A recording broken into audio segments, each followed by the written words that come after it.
आवाज़ क्लियर है मेरी? कुछ मसला तो नहीं हो रहा? वैसे क्लियर है। नहीं नहीं सर, क्लियर है। तो अगर मैं इसकी डेफ की बात करूं, डेफिनेशन की बात करूं, तो आपके पास मैं कह सकता हूं कि हम एक ऐसी चीज़ बनाएं जो ट्रेन भी कर सकते हैं और उसको लर्न भी कर सकते हैं। एक ऐसी मशीन, ठीक है, जो हमारे साथ जो एक्ट तो करेगी, लेकिन किस तरह से? मैन से। क्लियर है?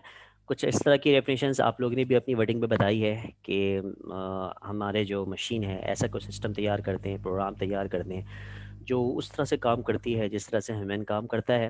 ठीक है, ट्रेन भी कर सकते हैं मशीन को और मशीन लर्न भी कर सकती है। ये दोनों उसके एक बेसिक डेफिनेशंस की बताई जाती है कि ऐसी हम सिस्टम, ऐसा कोई मशीन या प्रोग्राम हम डिफ़ाइन कर दें जो लाइक, क्योंकि ह्यूमन क्या करता है, ह्यूमन को कुछ उसके पास हिस्ट्रीज होती हैं, कुछ उसके पास एक्सपीरियंस होता है जिसकी वजह से वो किसी आने वाले इवेंट का या आने वाली एक्टिविटी का रिस्पांस दे देता है। ठीक है, उसको डिफरेंट डायमेंशन से शेप की शक्लें दिखाई गई हैं, शेप के शेप एप्पल के जो शेप्स दिखाए गए हैं, तो वो अब किसी भी हालत में वो शेप की, एप्पल की अगर इमेज आती है या एप्पल फिजिकल उसके सामने आ जाता है तो वो एप्पल को ट्रेस कर पाता है और सही आंसर देता है ये एप्पल है। ठीक है, उसको काट के अगर इसका हाफ हाफ पार्ट दिखाएं, पीस दिखाएं, फुल दिखाएं, उसका किसी भी कलर में दिखाएं, रेड में दिखाएं या आप ग्रीन में दिखाएं जिस तरह कच्चा पक्का शेप होता है, तो उस एतबार से वो ह्यूमन क्या करता है, अपनी पास हिस्ट्री में जिस तरह से उसने सीखा होता है उसके हिसाब से वो रिस्पॉन्स दे देता है।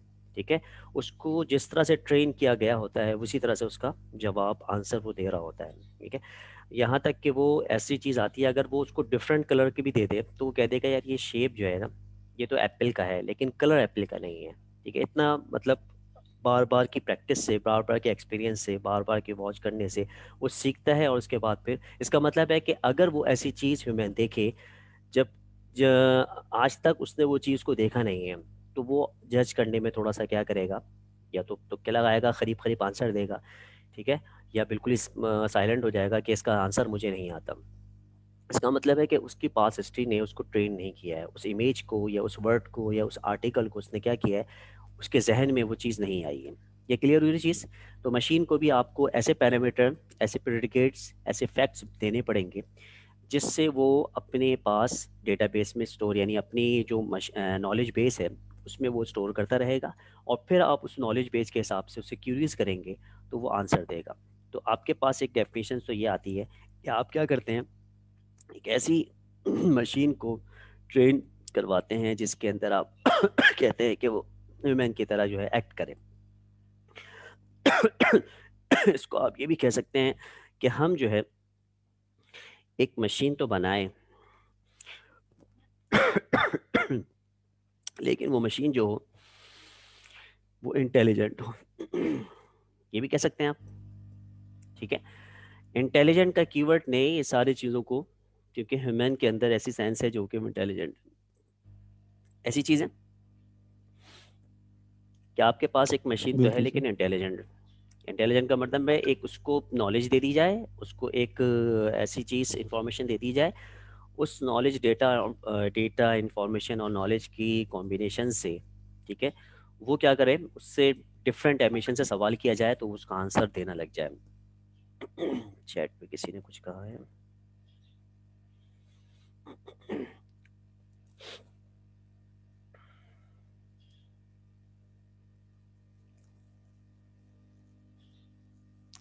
सर हम जैसे जैसे उसको समझाते जाएंगे वो लर्न करते जाएगी मशीन, तो पहली दफ़ा नहीं, दूसरी दफ़ा नहीं, तीसरी दफ़ा वो स्टोर मतलब करती जाएगी। अगर वो गलत जवाब देती है और आगे चल के उसे सही देना है तो वो स्टोर करती जाएगी कि मैंने जो गलती की थी वो आगे आगे ना हो।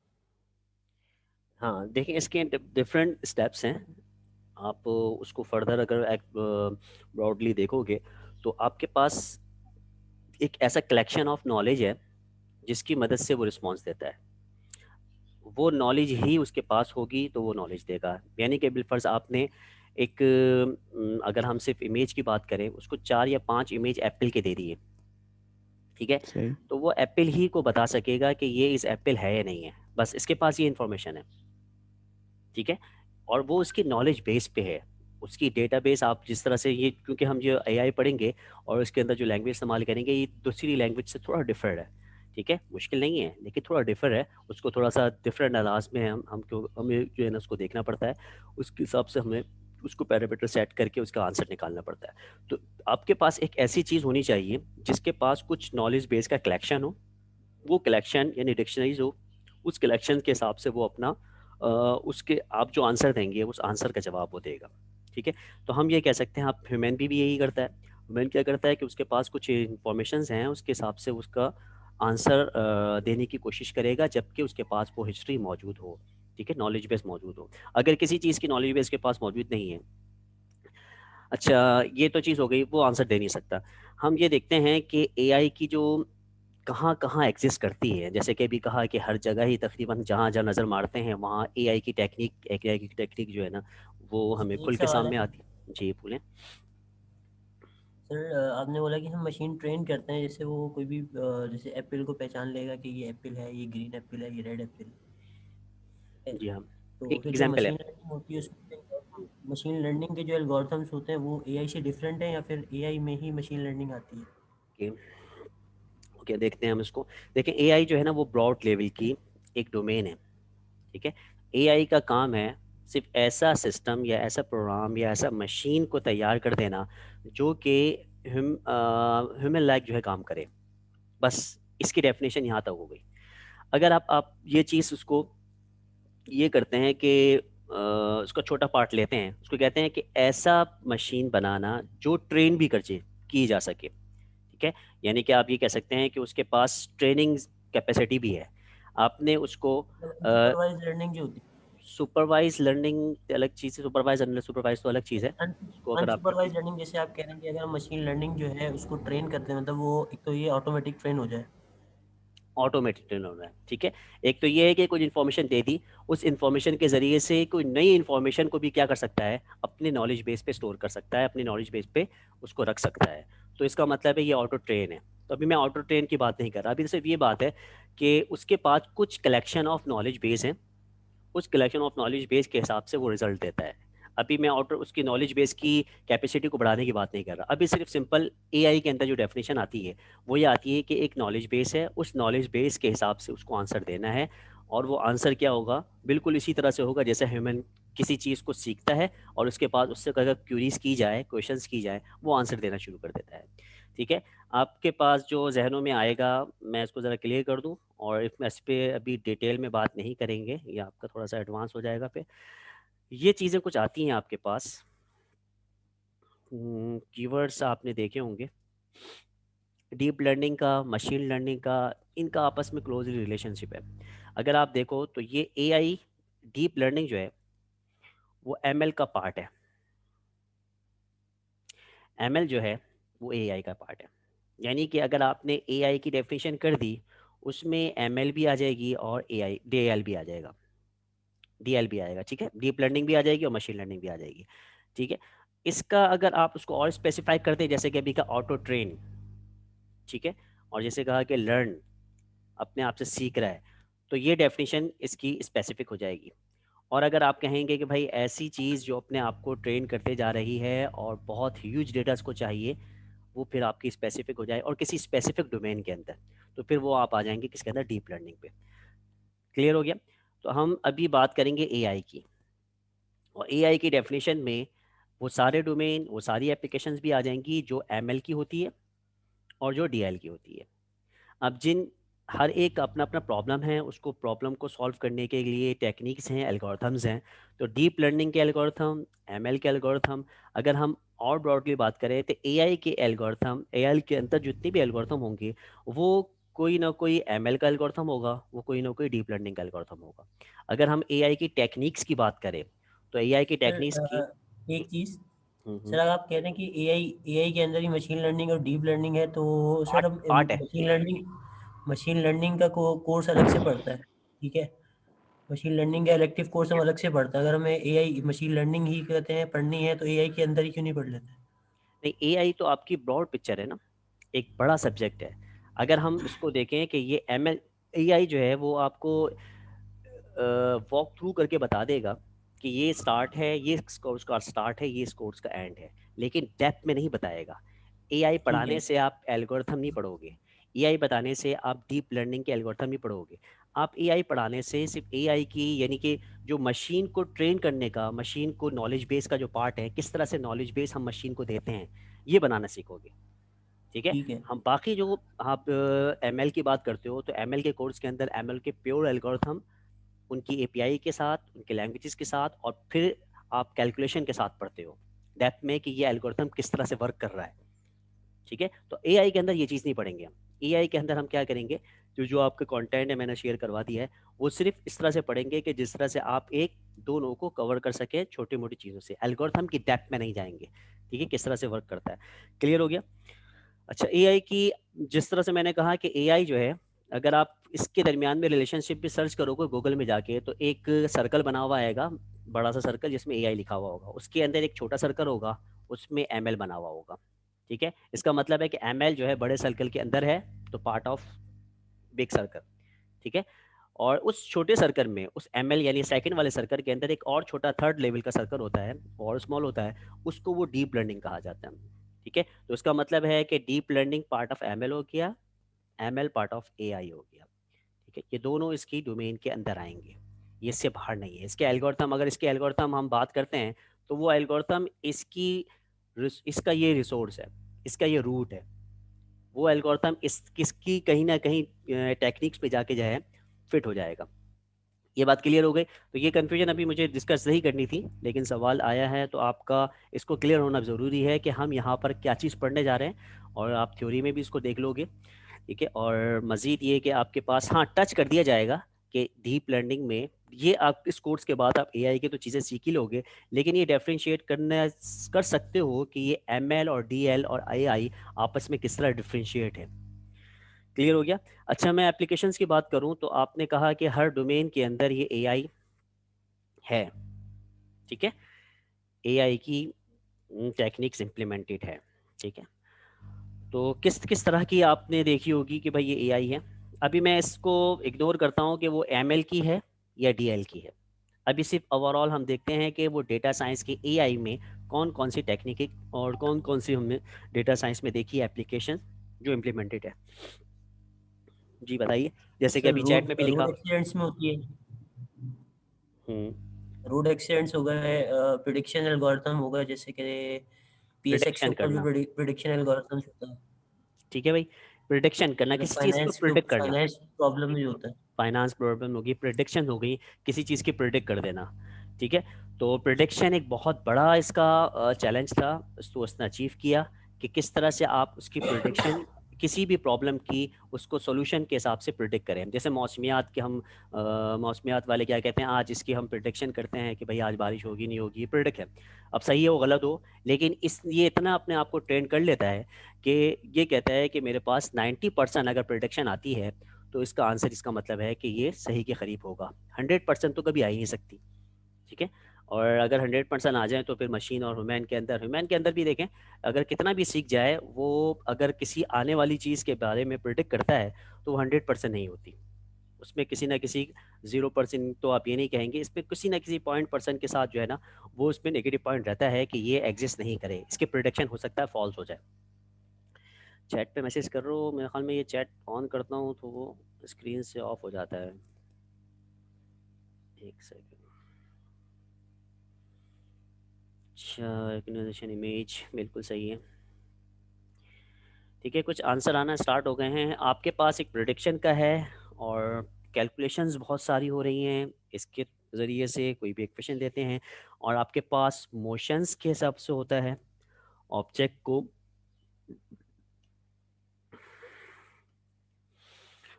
मोशन ऑफ ऑब्जेक्ट, ऑब्जेक्ट की डिटेक्शंस हैं, किस तरह से आपने कोई ऑब्जेक्ट दे दिया उसको इमेज की सूरत में हो, उसको डिटेक्ट करना। बहुत सारी एप्लीकेशन आप इसको देखने लग जाओगे। ठीक है, फेस रिकग्नाइजेशन होगी। ठीक है, आप इसको ये भी कह सकते हैं।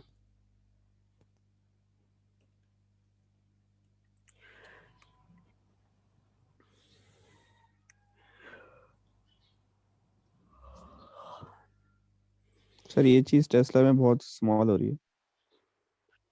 देख करूँ। टेक्स्ट आपने पूरी स्क्रीन खोली हुई है अपने रूम पर?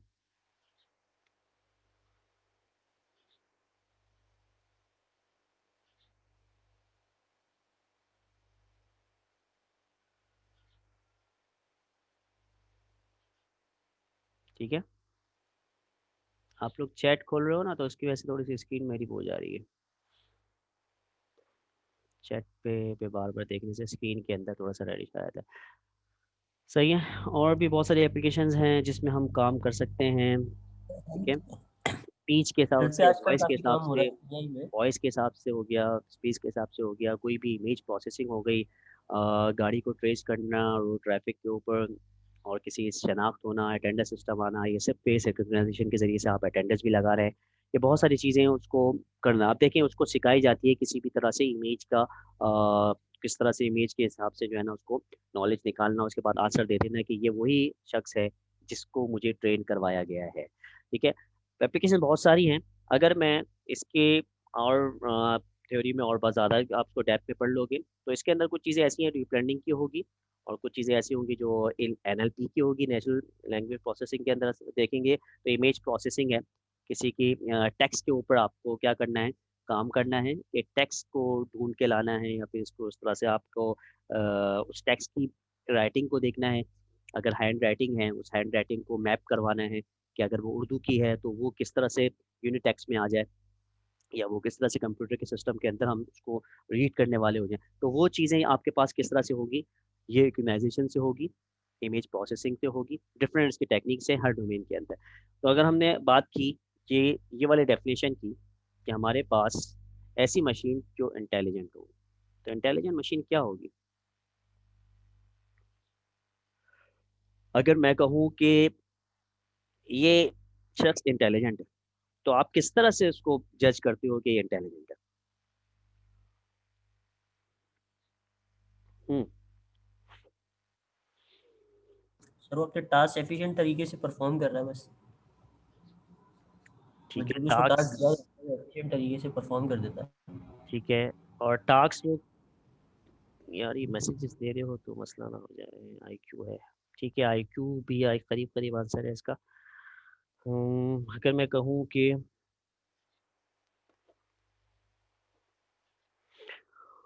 हु इज इंटेलिजेंट, तो आप क्या कहते हो उसके जवाब में? हम्म, ठीक है, अगर मैं इसको सिर्फ और जाऊं, आंसर सही आ रहे हैं आप लोगों के, मैं ये कहूँ कि हमारे पास, उसके पास कुछ डेटा तो होगा, उस डेटा की बुनियाद पे उसने इंफॉर्मेशन इंफॉर्मेशन क्या की होगी, कलेक्ट की होगी।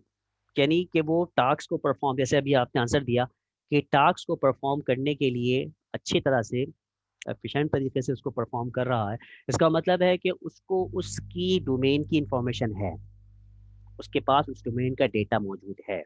ठीक है, तो ये अगर मैं कीवर्ड इस्तेमाल करूँ, आपके पास एक और कीवर्ड आता है जो कि हमारे अपने डोमेन से मुताल्लिक है, यानी अपने AI से, वो कहलाता है नॉलेज। तो ये तीन कीवर्ड आपको कुछ सिमिलरिटी से लग रही होगी, डेटा, इंफॉर्मेशन, नॉलेज। तो इस पे कोई डिफरेंशिएट कर सकता है कि डेटा क्या है और किस किस तरह से ये काम कर रहा है?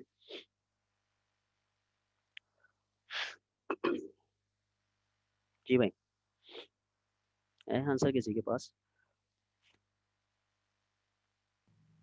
Sir Okay. डेटा तो कोई भी कहते हैं रॉ डेटा हो सकता है, उसमें मतलब उसपे कोई वो नहीं है कि उसमें कोई मैसेज आ रहा है किसी का। जी। डेटा सिर्फ आप देख के कुछ नहीं कर सकते, लेकिन आप डेटा से इंफॉर्मेशन गैदर करके उसको आप एक, जैसे आपने बोला कि एआई जैसे एल्गोरिथम है, हम्म, तो वो डेटा को रीड करके उसके ऊपर इम्प्लीमेंटेशन करके कोई एक चीज़ परफॉर्म करता है। ठीक है, ठीक तो है। डेटा की जब प्रोसेसिंग होती है तो वो इन्फॉर्मेशन में कन्वर्ट होके और बाद में उसका आउटपुट आ जाता है।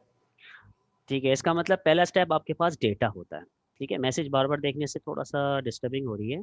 जब ज़रूरी ये समझूंगा कि मैं ये आंसर की ज़रूरत है, तो फिर मैं इसको लाजमी आपका देखूंगा। हिस्ट्री में जिस तरह से रिकॉर्डिंग सेव होती है, आपकी कमेंट्स भी सेव होते हैं, तो डेटा आंसर आप दें, ज़रूर दें। मैं आपके हर आंसर का चैट में देख कर भी थोड़ा सा मालूम हो जाएगा। हाँ, अगर ज़रूरी है तो फिर आप लोग उस पर हैंड रेस कर लिएगा। मैं एक छोटी सी विंडो साथ खोल लेता हूँ। ताकि आपके हैंड रेस के ऊपर मैं मैसेज का जवाब दे सकूं। ठीक है, ओके। ये डेटा की बात करते हैं तो डेटा हमारे पास एक सबसे यानी कि स्टेप 1 होता है और सर पास। इसको रॉ मटेरियल भी कहते हैं हम। जी बिल्कुल ऐसी ही है, आप इसको कह सकते हैं रॉ मटेरियल, जिसको आप कह सकते हैं, अगर मैं ये कहूँ कि ये हमारे पास एक रॉ फैक्ट है और फैक्ट एंड फिगर जिसकी डेफिनेशंस हम पढ़ते आए हैं। ठीक है, लेकिन ऐसी चीज तो है लाजमी, फिर ये भी डिस्टर्ब कर रहा है, वेट। ये हम इसका आंसर दे तो रहे, डेफिनेशन भी बता रहे हैं, लेकिन हम ये कह सकते हैं कि ऐसी चीज जिसको हम उसके कॉन्टेक्स्ट में इस्तेमाल नहीं कर सकते, ऐसा रिजल्ट है जिसको हम उस कॉन्टेक्स्ट में इस्तेमाल नहीं कर सकते। जैसे कि अगर मैं आंसर दूं 4 3, ये एक ऐसा डेटा है जो रॉ इफेक्ट है। ठीक है, फैक्ट एंड फिगर्स के हिसाब से ये रॉ डेटा है बिल्कुल, जिसको आप नहीं कह सकते 3 का क्या मतलब है।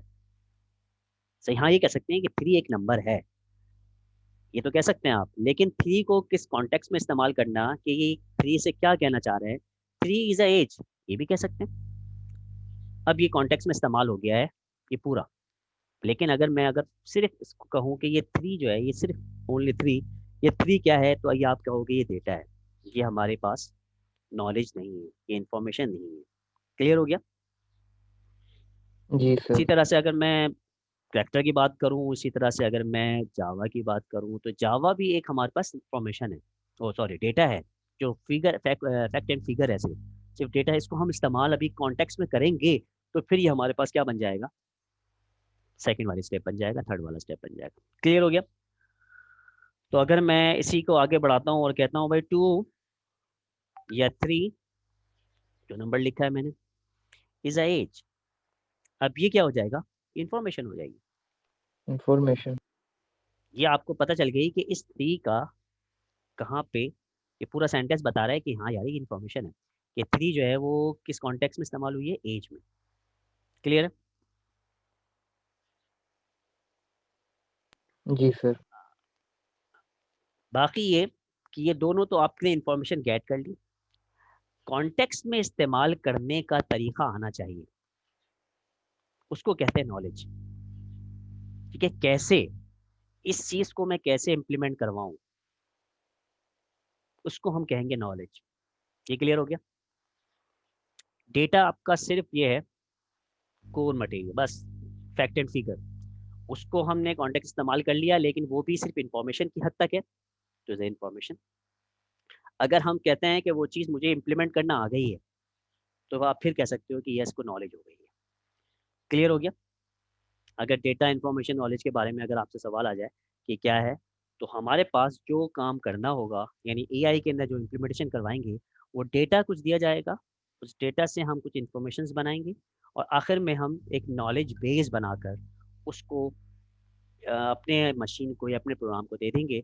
फिर उससे हम सवालात करेंगे उस नॉलेज बेस के हिसाब से, तो उसको क्या आएगा, कोई आंसर आएगा, तो वो आंसर किसकी बुनियाद पर देगा, उस नॉलेज बेस की बुनियाद पर देगा। कुछ मेरे ख्याल में कमेंट्स आए हैं। सर विजडम का जो है हम्म, वो इसके साथ इंटरकनेक्शन कैसे? किसका? एक सेकेंड। विजडम। ओके, विजडम, हाँ हम कुछ पढ़ के आए हो। हमारे पास एक पढ़ के नहीं सर, कीवर्ड मतलब इस्तेमाल साथ होता साथ है देख ही डी रहे। आई के डब्ल्यू के नाम से, ये एक टर्म इस्तेमाल होती है डी आई के डब्ल्यू, डी आई के वैल्यू, ज़्यादा इस्तेमाल होने वाली डी आई के डब्ल्यू। डी से है डेटा, आई से है इंफॉर्मेशन, के से है नॉलेज और डब्ल्यू से है विजडम। क्लियर हो गई? विजडम जी तो सर। आखिरी आपकी आखिरी रिजल्ट है जो आप जिसके बाद में आप ये कह सकते हैं कि ये आपके पास ताल्लुक है इसका, ये आपके पास करंट है, करंट इंफॉर्मेशन, यानी इसका ताल्लुक, ये दो का ताल्लुक पास से है। पास में जो चीज़ें आपने डेटा जमा किया वो पास में किया है, अभी आप कहाँ खड़े हुए हैं, अभी आप नॉलेज पे खड़े हुए हैं और फ्यूचर में किसी तरह से विजडम हासिल करना चाहते हैं। तो ये आप इसको इस तरह ब्रेक कर सकते हैं कि विजडम जो है वो आपके फाइनली जो है उसको आप उस नॉलेज बेस के हिसाब से आपने कुछ पैरामीटर सेट किए और विजडम हासिल किया। क्लियर है? तो ये टर्म इस्तेमाल की जाती है, अभी हम इतनी एडवांस में नहीं जाएंगे, ठीक है। सवाल आने से सिर्फ ये कीवर्ड याद रखो, DIKW। आपके पास डेटा होगा, इंफॉर्मेशन होगी और ये सिक्वेंशियली होगी, ठीक है। और इसकी बहुत सारे ग्राफ्स बन जाते हैं, बहुत सारे टेबल्स के साथ लोग अपने हिसाब से उसको एलिब्रेट करते हैं। तो हमारे पास डेटा, इंफॉर्मेशन इस स्टेप बाय स्टेप चलते रहेगा। डेटा हमारे पास कोर इंफॉर्मेशन होगी, ठीक है। अगर आप किसी सॉफ्टवेयर की बात करते हो तो सॉफ्टवेयर में आप डेटा डालते हो और इस डेटा को कहीं इंफॉर्मेशन के तौर पर क्यूरी लिख के इंफॉर्मेशन हासिल करते हो। नॉलेज के हिसाब से आप ये कह सकते हैं उसको हम सॉल्व करते हैं, जो रिपोर्टिंग वगैरह बन रही होती है, ठीक है। वो नॉलेज की इंफॉर्मेशन है जो रिपोर्ट बना के लाती है। अगर स्टूडेंट हमारे पास मैनेजमेंट सिस्टम है तो स्टूडेंट की प्रोग्रेस रिपोर्ट। विजडम में क्या कर सकते हो? विजडम में आप डिफरेंट चीज़ फ्यूचर के हिसाब से प्लान कर सकते हो। अपने सिस्टम को ये काम करवा देना, आपने सब नॉलेज बेस दे दी, ऐसा सिस्टम बना लिया जो फ्यूचर की प्रॉब्लम को भी सॉल्व कर सकता है। This is the wisdom. Clear? चलिए आगे फिर हमारा चीज़ें रह जाएंगी, घंटा तो करीबन होने वाला है, फिर आपकी जो कोड है वो रह जाएगा। अच्छा, अब ये बताना कि हम ये काम कैसे करें। जैसे कि मैं आपको एक थोड़ी सी मिसाल दे दूं, कोई आपने अगर आपको कोई भी फॉर्मूला लिखना है, मैं कह सकता हूँ कि साइन वगैरह का अगर आपने फॉर्मूला लिख लिया,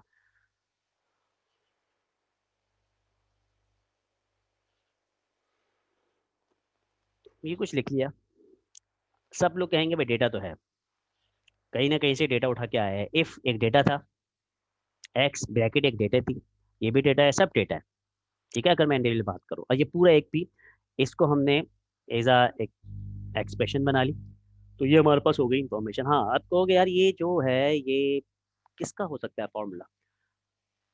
आप ये कैसे, फिजिक्स का हो सकता है,